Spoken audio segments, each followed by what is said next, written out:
Hey guys, and welcome back to this channel. In this video I'll be showing you guys how you can import LUT plugins into CapCut PC.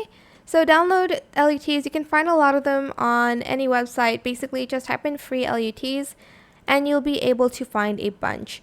Now I am going to just select a video from here and let's use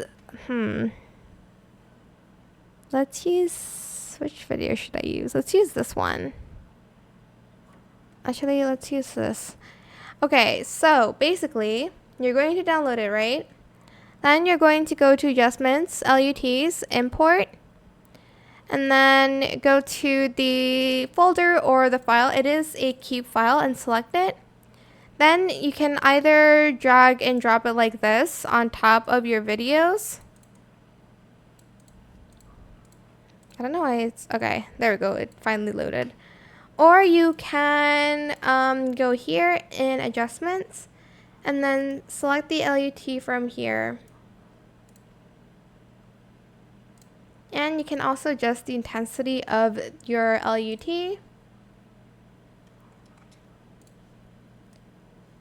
can then also adjust the colors a little bit more with what you have here. But yeah, that is it. I hope it was helpful for you guys. Don't forget to like, comment, share.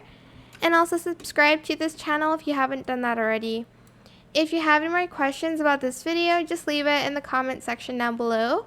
I'll try my best to answer them all for you guys. And if you found this video helpful, please click the thanks button as well. That is it. Thank you so much for watching. Bye.